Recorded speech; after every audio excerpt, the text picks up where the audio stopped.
what are we doing here? Well, yeah, exactly. Like, what are we doing here? And then that's when I really was like, you know what? Well, one, I got laid off for I think a month and a half or 2 months, and then I just had free time, So it was like the first time in forever. And then I just went down that rabbit hole, man, because I've always loved tech, and then I just like started digging, and Yeah. then everything I've done was because I think that it's like future proof. Like, why do I like Cosmos? Is I just think the tech, like, if crypto is going to be we're around in 20 years from now, like there's got IBC has to be a huge part of that, if not like the biggest instrument for like cross-chain communications and stuff like that. So like I was like, all right, I'm looking into this because my experiences led me there. I'm like, when I started using crypto at first, I know that this kind of go into what you guys are doing, but I was like, man, this shit is difficult. Like, I know like tech a lot, and I was like, it's just complicated. I need like 5 wallets. Every time I want to go from one place to the other, like I knew how things worked, like in my mind. I'm like, oh, it's an escrow. Like, I'm putting this money, and it's an escrow, and then they're printing it over here. But like, what happens to this person or this entity? Like, and this is before I like knew about bridge hacks and stuff, So I was getting all paranoid. Yeah. Like this shit's not good. Like, because I always think of things of like institutional money too, like big money. Like where people really want to put their money on chain if someone's just holding it and then issuing them like a redemption ticket. And I'm like, nah, like this isn't working. And then that's when I was like, there's got to be something else better. And then simultaneously, it was essentially around the same time that Osmosis launched. And that's when I found out about IBC and Cosmos and stuff. And then I started using it, and I was like, oh shit, this is the truth. Like, I can, it's so easy to go from one chain to the other and stuff like that. And I started learning about like Tendermint and IBC and just like relayers and just like every little technical jargon you think of.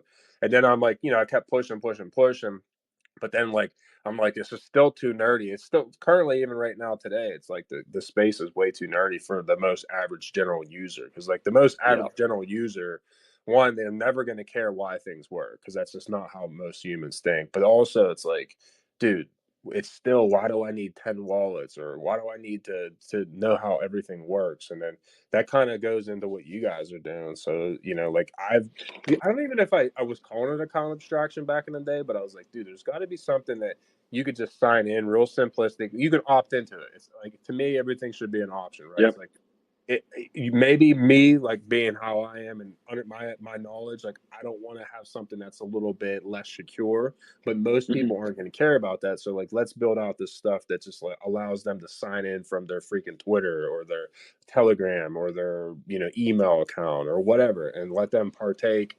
Even if it's just like, hey, I want to get better interest rates or whatever, but like let them get in this space really without any friction, because there still is. Yeah, you shouldn't have to learn all of this to just get 5% yield.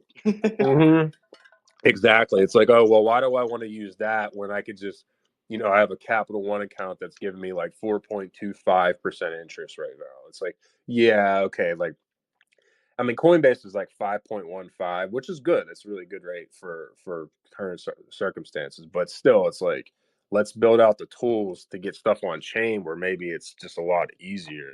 Because I mean, I just believe in everything being on chain too. It's just, to me, that's the way it should be. Yeah. So anyways. Yeah, no, I agree. And it's funny because I was going to say, especially as we talk about like, right? oh yeah, go. Yeah, right.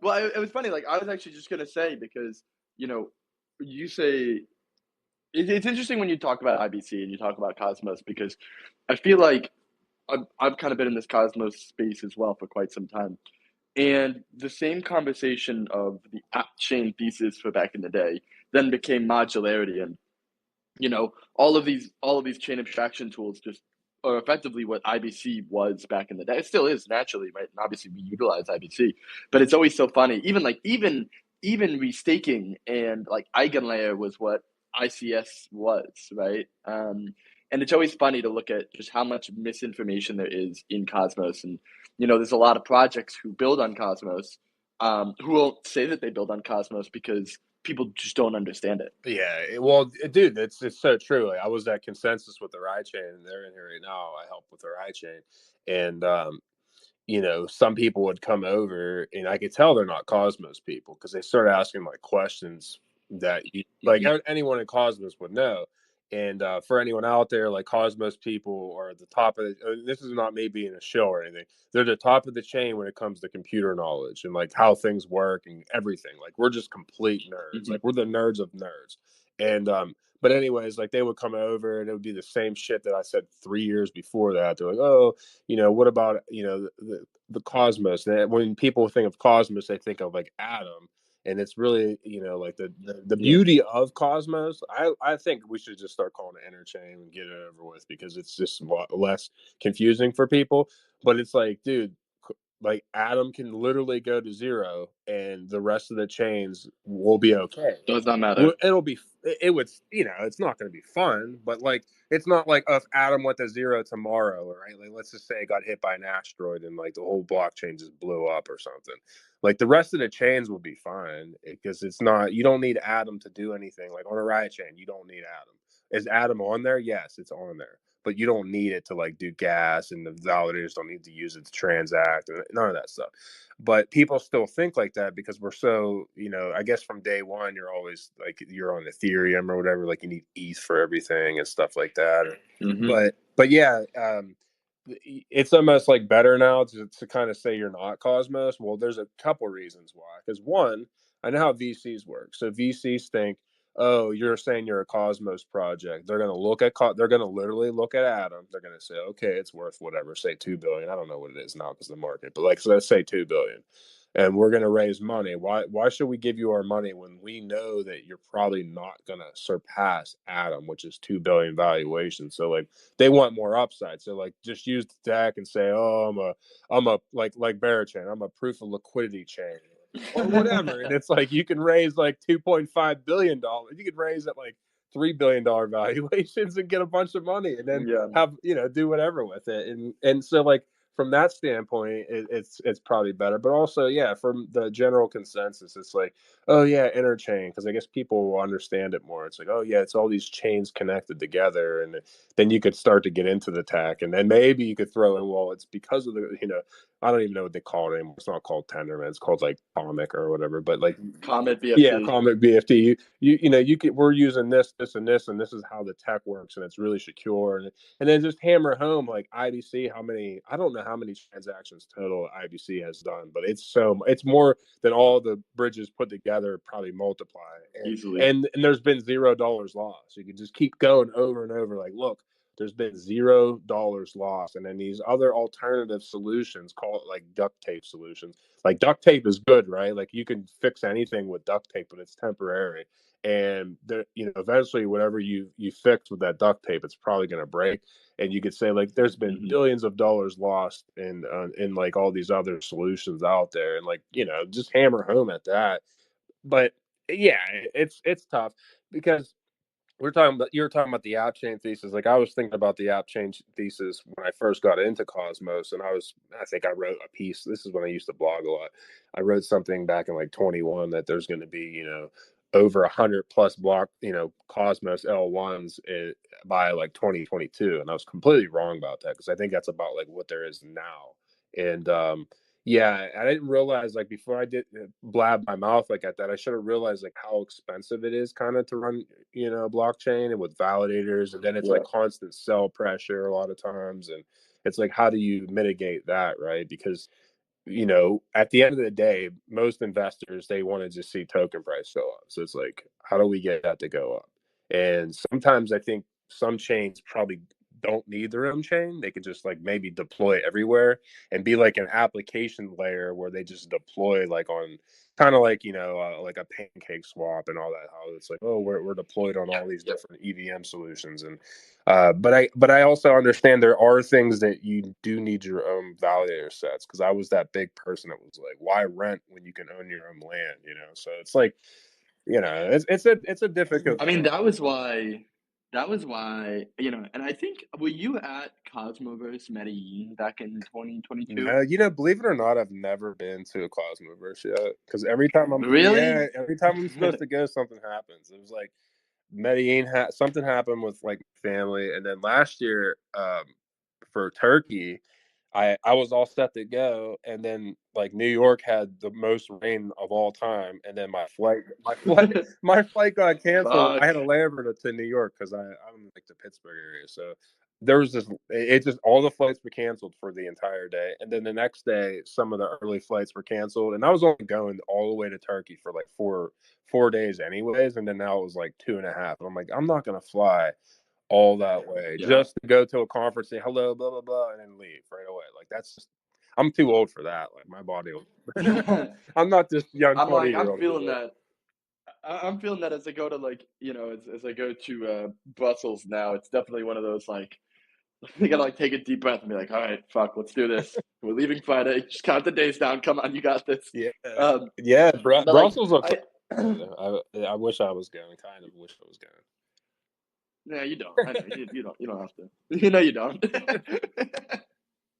But I was saying like it was interesting because I was looking at Cosmo vs Medellin um, was when the IC Atom 2.0 came out or got unveiled, which was effectively for anyone not it's effectively what EigenLayer is for Ethereum. You could use Atom to secure effectively to secure your chain. I believe Neutron is an ICS chain. I believe Stride is an ICS chain. And I remember back then we were just about to do our validator, like our initial testnet validator kind of conversations. Um, and that exact same point, which is why are we doing this? Like, if you can't, like, I feel like getting validated is kind of the least of the concern in some kind of aspects, in some regards of this. And it's like, and now we're just kind of like throwing that away to your point, which is like, why rent when you can buy? And it's not inherently too expensive, especially when you have like the money that's being poured into this industry. Um, so it's extremely interesting that you kind of say that, but yeah, yeah, Yeah, man. It's I always caught flack with like the OGs because I would be honest, and this is no knock on Adam. I hmm just, to me, I look at things different than most people do. So, for example, um, I'm not like this huge like, oh, I really enjoy using ETH, right? But like I've always looked at ETH as pretty good for the simple fact of like, okay, so we're just talking about flying, right? ETH to me is like a New York City. There's a direct flight to New York City from like all over the world, like all over the world, right? So like even if the idiots that run New York are like bad mayors or whatever, bad policies, like people are still going to fly into New York because one, it's there for you everyone to have do it, to. right? Yeah, like they have to, right? And so like ETH being everywhere, it's kind of like a good thing for ETH. Like it's kind of secure. It's kind of like, and also they got first movers advantage. But like, let's just use the whole transportation thing. Like, there's a direct flight to it, right?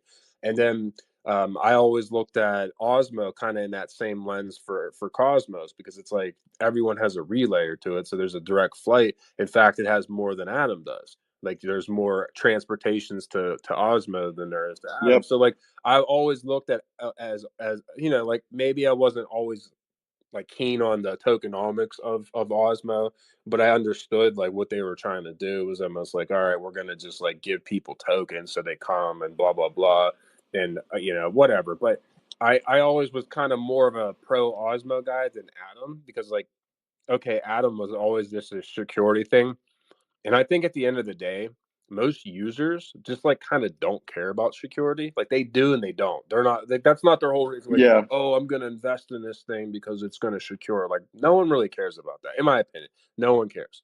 But I definitely agree. but like if you're like, oh yeah, I'm gonna invest in this because like there's a relayer to it to and from and all the financial activities happen on it and you actually have users over there. That was kind of my thing. Like that was my whole premise of it. It wasn't because I was like, oh, like Adam was the first and all this other stuff. Now, do I own Adam? Yes, I still own Adam. But like I never was like, oh yeah, keep buying Adam. And I don't know if that like resonated with people or not, but that's just like has been my thought process of it. Because and then this isn't to say anything like Adam can't turn it around or can't be this long term solution because it still can be. But that was always like my thoughts about that type of stuff. And then like and I was one of the few, if not I don't want to say only people, but you can like go back on my Twitter and stuff, and I was talking about Solana like way back in the day, even when it was around like $10, and I even put something I'm gonna be buying. Hmm. I'm gonna be buying some, right? Because it's like I looked at it. I've always looked at them as like the race car driver. You know, it's like how do you build the best race car? Because the mechanics they build it and they give it to the driver and they say beat the shit out of this, break it, and if it doesn't break, then we're ready. If it breaks, then we're not ready. And I never got worried about the it's down, it's blah blah blah. To me, it was always a good thing. I'm old enough to remember using Windows like 95 and 98, and they were garbage. It would just crash all the time. It would blue screen every other day. I would get blue screen. You know, I'd be doing something in blue screen, and it never stopped Windows from like innovating and all this stuff. And like I still always thought like Solana like that. Now I did realize that the price was way overflated last cycle because all the it was basically just garbage money from FTX, but that had nothing necessarily to do with Solana the technology, right? So it was like when it was under $10, even one of my friends I talked to on the regular was like, "Dude, this is going to be a great buy." He's like, and I said the same thing. And I wish I would have just had more courage and didn't have as much PTSD from the Luna UST thing. But that's when I basically loaded up was around that area, all the way up into $15 to $20, and then I really didn't buy like ever after that. Like I kind of did every once in a while, but like it was just one of those. It's going to either go to zero or it's going to be a great buy. And I did that same thing with the Yep. Kosh. Like the Kosh was like under a quarter. Yeah, It was yeah, under a yeah. quarter for so long. Well, they were different back in the day. They got really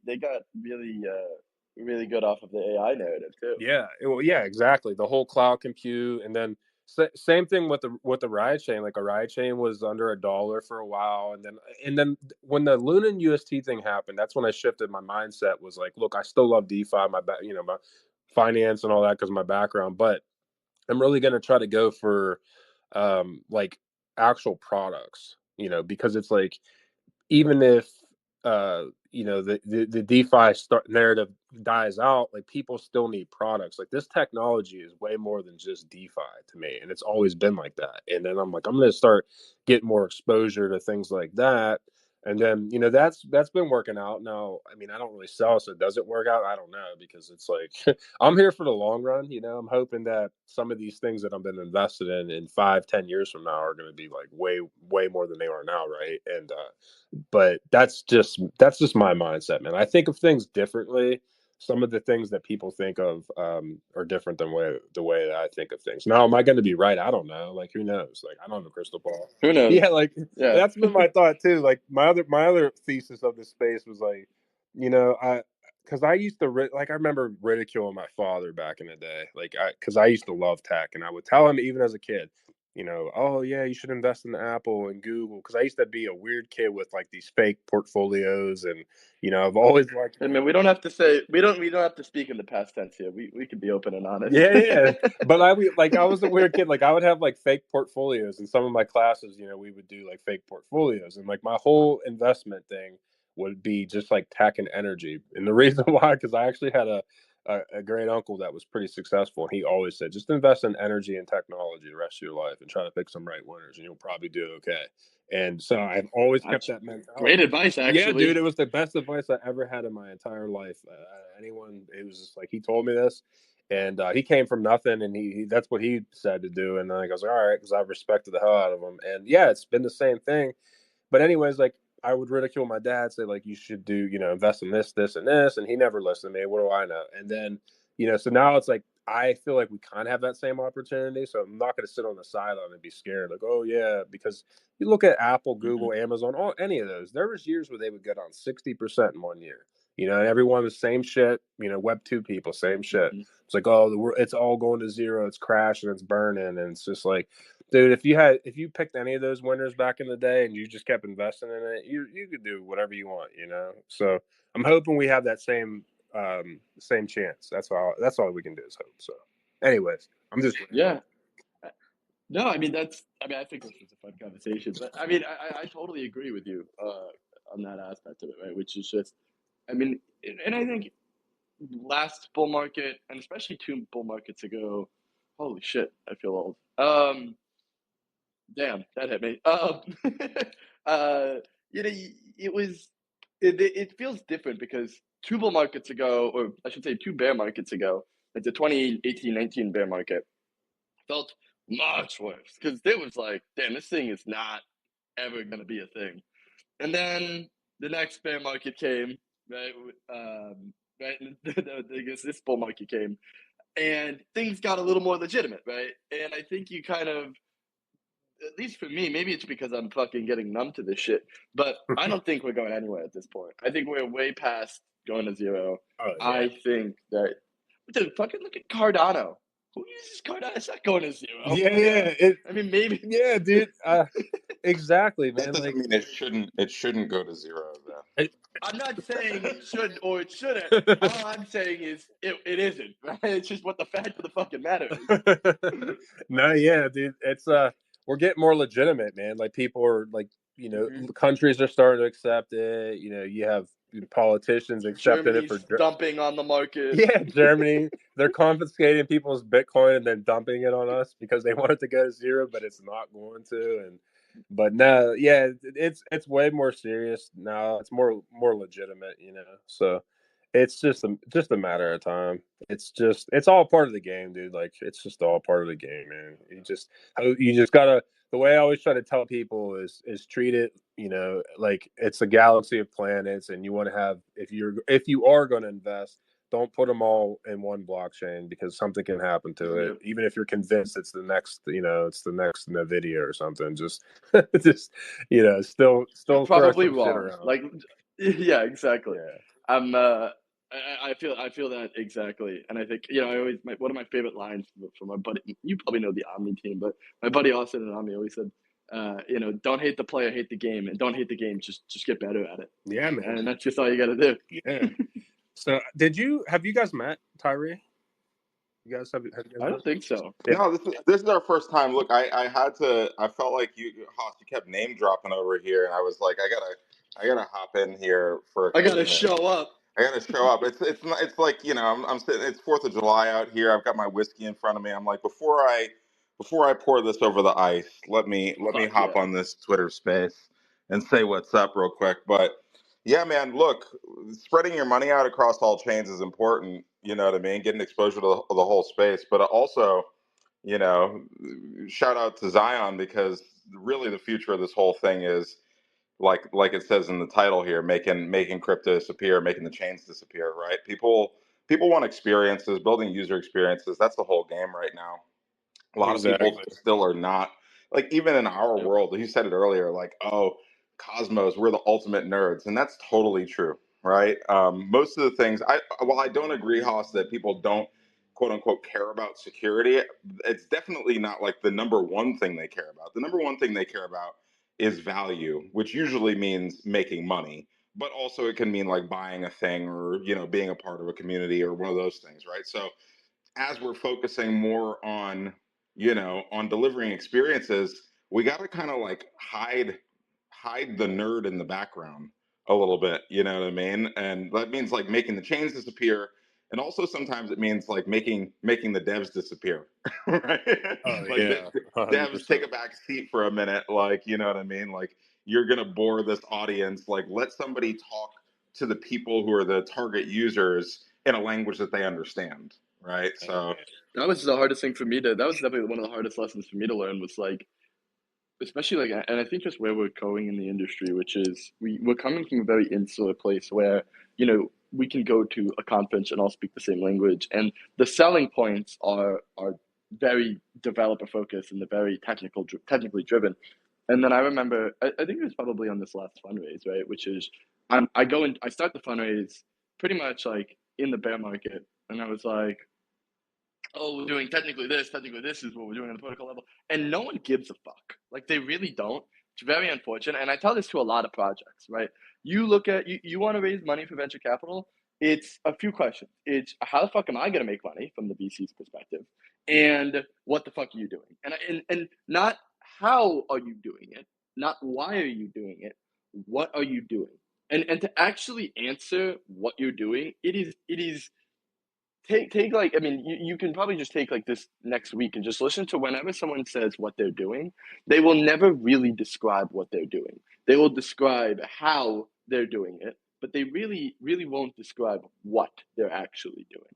And I think it's a really important thing that we need to kind of get around. And whether that's like putting the devs in the background or, maybe speaking from more of like a sales perspective, like people, we need to, and I think same with like Cosmos, right? Like Cosmos has a pretty bad branding rep because a lot of the baseline of it was, how are we doing it?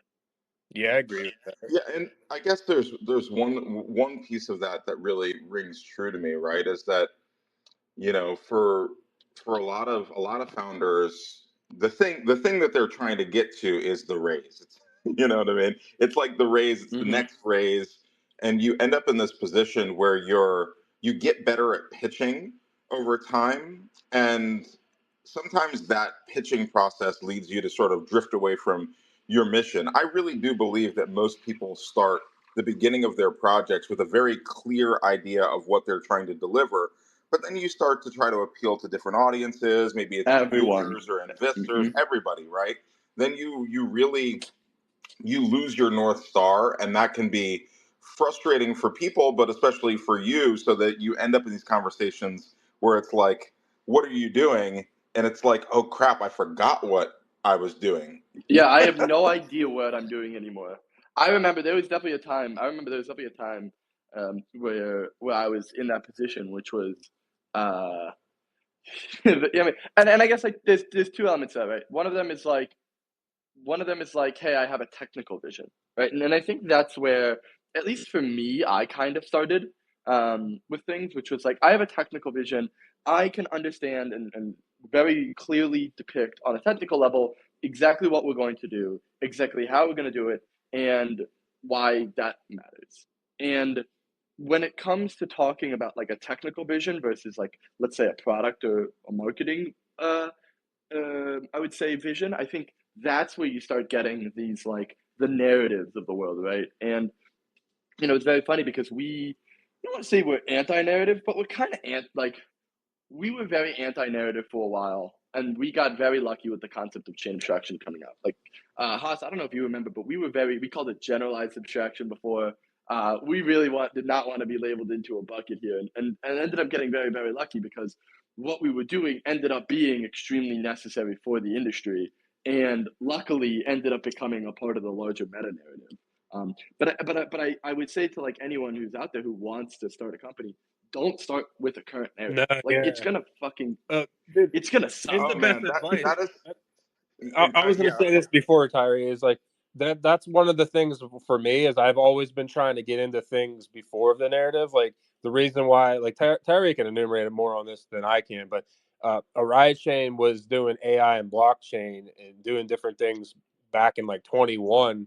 And when Nice. people thought it was stupid or it wasn't going to be a thing, and then you Mm-hmm. fast forward and now it's like everyone's trying to like deploy and it's all a lot of it's just all bullshit. They're saying stuff and they come up and I talk to them or they send me over what they're working on, and I'm like and I'll look at it and I'm like, this is a bunch of bullshit. But yet they did some of those, they might have raised a bunch of money too, and it's just like it's Mm-hmm. just that's what people are doing. You gotta be ahead of the curve. It's like be on 2.0 or 2.5 or 3.0 by the time that other narrative comes. And but yeah, I think I don't want to say you got lucky. It was just you're forward thinking and you're working on things before No, everyone dude, else I is. got lucky.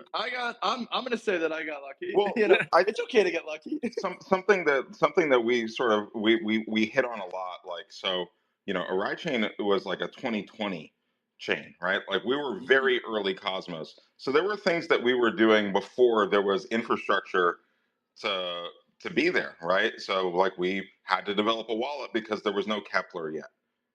We had to develop a bridge of our own because there was no gravity bridge or Axelar or any of these things, right? So we Mm-hmm. predated a lot of what was in the IBC ecosystem, and we also had to come up with solutions that didn't have a name yet, right? That were Mm-hmm. like, okay, we want to be able to bridge USDT from Tron, Ethereum, and Binance Smart Chain to our Ride chain. How are we going to do that in a way that's not going to fragment liquidity? Well, we combine them into a single token on a Ride chain, so people could just deal with that one token. Now that's called alloyed assets, right?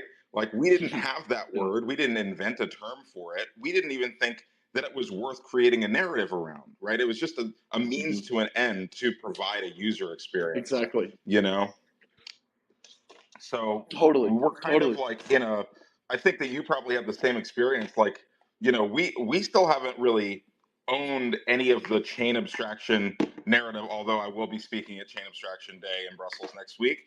Let's go. I'll see you there. Yeah, man, I'll see you there. I'm in probably the last panel of the day on AI, but you know, a lot of what we've been doing has been with the goal of abstracting away the friction of, you know, being able to go through different chains and be able to interact with as many assets on as many chains as you want without having to manually bridge and feel that friction, maybe use multiple wallets or whatever. So we've always developed with that in mind, but it hasn't, like, the last year and a half, as that narrative of chain abstraction has really sort of upticked, we've been hesitant to say, okay, like, this piece or that piece of technology is chain abstraction, especially when, like, you know, Zion, you guys are like absolutely killing it from a generalized perspective, where you're really building to provide a layer for everybody, right? And it's a layer for builders, which is something that we're currently not doing. We're doing it at the application level, right? So yeah, anyways, like, it's good to be ahead of the trend, but you also have to, if you're a founder in the audience, again, listening to this, you also have to recognize when the trend catches up with you, and then latch onto it and tell everybody, nah, we've been doing this forever. Like, we're OGs. Don't let anybody come out here and start spitting that game and saying, hey, listen, yeah, they're the first. Look, I'm not going to name the project, I love that. but there's a project that came out last week saying, oh, we're the world's first AI oracle. And I was like, yeah, if you want to reverse time and start, you know, from like 2019 again, you're the world's first AI oracle. But we've already gone through multiple iterations of our product, and we've proven that what you're about to do doesn't work. So we're on to another version that's even better than what you're doing. But we've never raised VC funds, so we're not like latching onto narratives like that. Anyways, you know, big props. Well, dude, the to funniest Brent. thing that the funny, I'm literally like, people are shameless with this too. Like, I was on a panel probably like 2 weeks ago, a chain abstraction panel, and someone has the nerve to say, I'm blah blah blah from blah blah blah, and we're the first chain abstraction protocol. Like, dude, we're in the fucking chain abstraction panel. What are you talking about? How are you even saying that? We're all here. Yeah, dude. People have no shame in their game. But hey, I brought up Mad Josh because he's a fellow Mad Lab, but he's also a detective like mine. I got the same style PFP, so I brought him up. What's up, man? Nice. Got a question? Let's go, lads. Hey, hi guys. Yeah, small question. For Zion, I want to know know this is gonna be. why the visual of Zion is black and white. Oh. Why that idea, Oh yeah, and awesome. why not more colorful, more attractive? You see, I think it will be a V2 version, but I will let you answer that. And the second question is, we were talking about distribution. I mean, the devs are boring and all and all. Isn't that the responsibility of NFT projects? Like in Cosmos, we can see some projects like Bad Kids or Injective Premiere. You see, these guys build a lot of strong kind of project, but when it comes to expose, it's the responsibility of the NFT projects or the community, you see. So what's the plan behind Zion for, is there any NFT communities who are going to boost them, right? These are my two questions. All right, I'll answer the first the second one first about the NFT communities. I'm obviously, you know, for those of you who don't know, and I see a few Premier Ninjas here. You know, we're definitely you know, we've been working very closely, obviously, with Injective for a while, and a bunch of people in the cosmos industry. On like a specific distribution question, if like I understand where you're kind of going with this, I kind of can't comment on anything very specific distribution as it relates to NFT communities. My legal team will fucking scream at me. And then to kind of then go to the first question, which I think is an awesome question, actually. Why is it black and white? Because I think Number one, it's sexy. Like I think it's sexy. I think we like to use colors very sparingly, and in a way of just like the feeling that I would say to just kind of encapsulate the feeling of probably crypto at the time, where there are bits of light coming in, there are bits of color coming in, but I think the world is still very, very black and white, and I think you're gonna start naturally seeing more color coming in, but in the ways where, when you have a screen that's so bright yellow, colorful, colors don't really mean anything. But when you have black and white and you consistently keep that black and white, if you have a hint of red, it's the most beautiful thing in the world. And it's extremely, extremely powerful when you're talking about messaging and when you're talking about like creating emotion, is there's kind of this beauty and lack of color, and then once there's that sprinkle of color in, you kind of have this idea of, breaking through or breaking into kind of reality.